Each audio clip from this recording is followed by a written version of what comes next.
those are all the like poltergeisty, ghostly things I can think of right now. There may have been a few other small things that I'm not thinking of right now, and if I think of them, I'll let you know. But my experience progressed.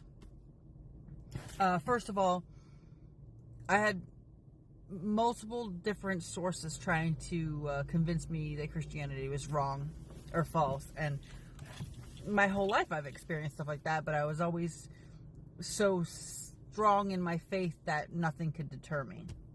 And I was with Todd for a while, and he always tried to deter me. He would always mock the faith. He would always make fun of me. He would tell people that he respects Christians and stuff, but his behavior towards me proved otherwise. He threw my Bible. He ripped my Bible. He mocked God. All these things, whatever. But me and Jenny and Shane always just, ignored him. Screw you. It doesn't matter. We love God. But one night he got me to watch Zeitgeist, the movie, which was kind of like, I guess, the last straw that made me finally throw my hands up and say, okay, whoa, you're right. Christianity's a fraud. It's fake. Jesus wasn't God, this and that. There's other identical stories and all this stuff, whatever. For whatever reason, that night was the end. All in one night, in one moment. 38 years of my life, 38 years of a faith, a belief, a belonging, a love for God, over in a minute, literally. I cried. At the end of almost like closing that chapter, I cried and said everything I ever knew was fake. And it was literally over. It wasn't like a progressive thing. It was over in that minute. I was done. I was done with God. I was done with Jesus. I was done with Christianity. I let everybody around me know I no longer identify as a Christian. This is bullcrap. And then that led down a very wicked path. I don't know if I was searching for something to replace it. Maybe I had a need to have something to believe in. I don't know. Or if this supernatural paranormal power that was already starting to infiltrate my life was luring me in. But I ended up very, very deeply entrenched in the New Age stuff. Started out with crystals. Innocent crystals. They're innocent, right? God made them. They're here in the earth. They're beautiful. They have healing powers. They're, whatever. And I still don't know. Maybe they are. I have no idea. I'm very confused about a lot of stuff. But it started out with crystals. My very first crystal, which I still have in my bedroom, in my jewelry box right now, is an amethyst on a necklace.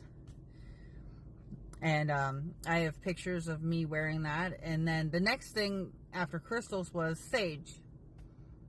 It just seemed cool. I don't know. Let's burn some sage. Let's burn some sage to try to get the ghosts out of the house. So I would start burning sage to get the ghosts out of the house. Didn't work at first. I'm getting there. So all my apps just closed down unexpectedly. TikTok shut off. My phone went black. It took a minute for it to come back on. I tried to open TikTok to keep filming, and it said, can't open TikTok. Phone is overheating. Never had that happen. Ever. Somebody doesn't want me telling this story. Anyway, one thing led to another. My curiosity got deeper. My desire to go down this path got stronger, and I dabbled in witchcraft. Now, I never had any evil intentions or malicious nothing. I never wanted to hurt anybody or do any curses or anything like that.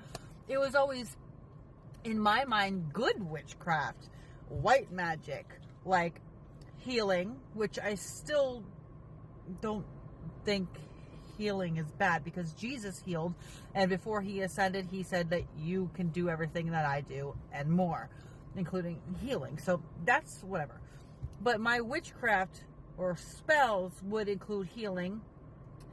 And the most selfish thing, which wasn't even selfish because I had good selfless intent with this too was I was trying to manifest money, wealth, and all that kind of stuff. And again, there was really no selfish intent, because if I was to be rich, everybody around me is going to benefit.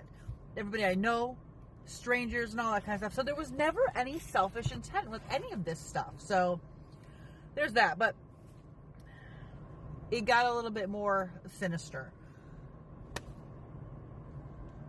Did a little bit of blood work, a little bit of blood magic with myself. I'm not really going to go into the details on that, but my own blood was involved. The car just shut off. How about that? I'm scared.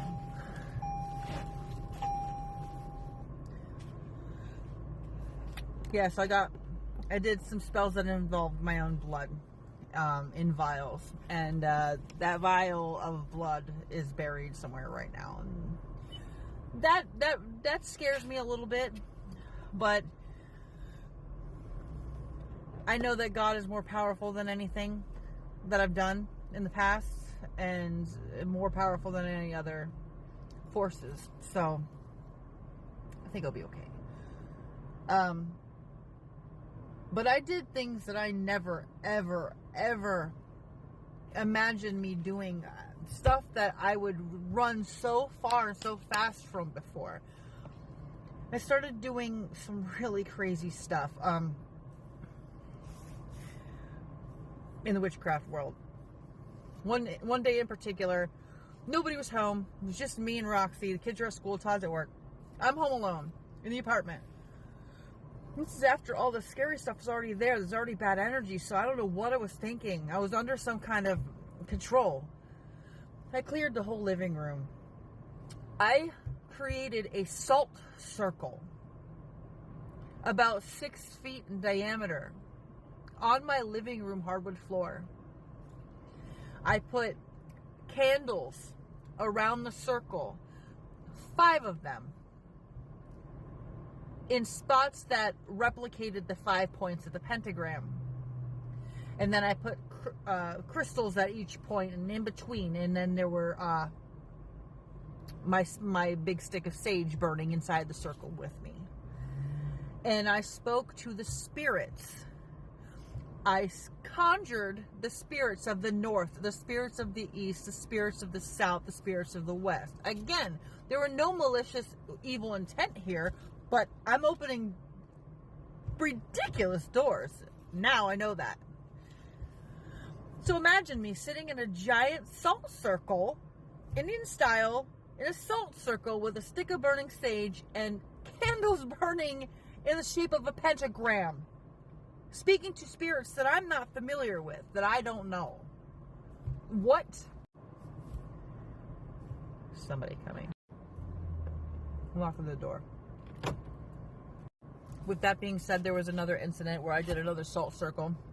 This time everybody was home. Shane was sheltered from this. Shane was never involved in any of this, but Jenny was involved in this one. After I stopped being scared about conjuring Cindy and possibly hearing her voice, I started getting real ballsy again, and now I wanted to do it again. Created a small salt circle in the hallway where we thought we heard her. Lit a candle, got some sage, put her picture in it, and asked her to come back. So we got this little witchcraft thing going on in the hallway, conjuring the dead. Another night I had her picture. I had something with her handwriting on it for her energy. I had a shot of whiskey for me, and I poured a shot of whiskey for her and asked her to come join me.